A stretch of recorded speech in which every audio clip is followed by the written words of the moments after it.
Hello बच्चों, चलिए प्रश्न को देखते हैं। प्रश्न निम्नलिखित समीकरणों के सामने अंकित मानों की जांच कर पता लगाइए कि क्या ये मान दिए गए समीकरण के मूल है या नहीं है। समीकरण है 2x का वर्ग घटाव x योग 9 बराबर x का वर्ग योग 4x योग 3, जहां पर x बराबर दिया गया है 2 और x बराबर दिया गया है 3। हमें यहाँ पर इन दोनों मानों को जांच करनी है कि ये इस समीकरण के मूल है या नहीं है। तो प्रश्न को आगे हल करें उससे पहले जो प्रश्न की मुख्य अवधारणा है उस पर विचार करते हैं। तो इस प्रश्न के लिए जो मुख्य अवधारणा है वह हो जाएगी द्विघात समीकरण, अर्थात हम यहाँ पर यह देखेंगे कि द्विघात समीकरण क्या होती है।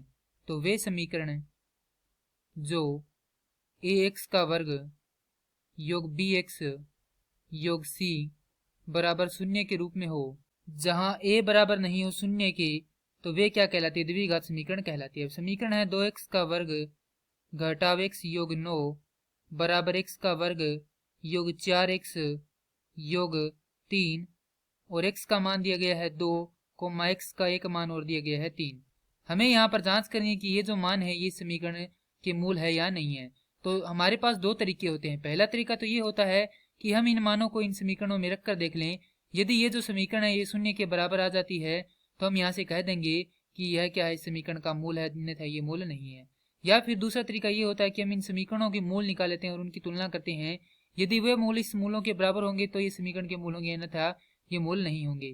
तो यहाँ से हम क्या करेंगे, पहला तरीका प्रयोग करेंगे क्योंकि वह क्या है, आसान है। उससे पहले समीकरण को हल कर लेते हैं। तो 2x का वर्ग घटाव x का वर्ग, अर्थात ये जो पूरा पद है इसको इधर पक्षांतरित कर देते हैं।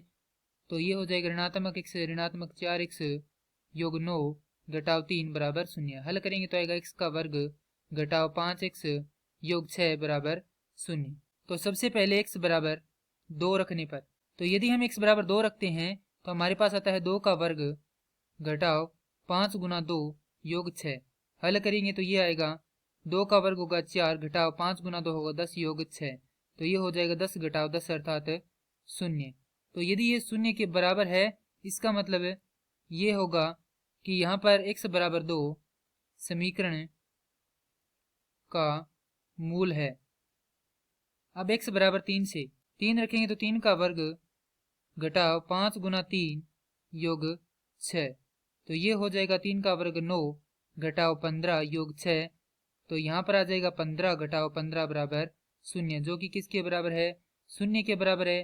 अतः यहाँ से हम कह सकते हैं कि x बराबर 3 इस समीकरण का मूल है। और ये क्या करना था, हमें जांच करना था कि ये समीकरण के मूल है या नहीं है। तो ये दोनों ही इस समीकरण के मूल है। मैं आशा करता हूँ कि यह प्रश्न आपको समझ में आया होगा। धन्यवाद।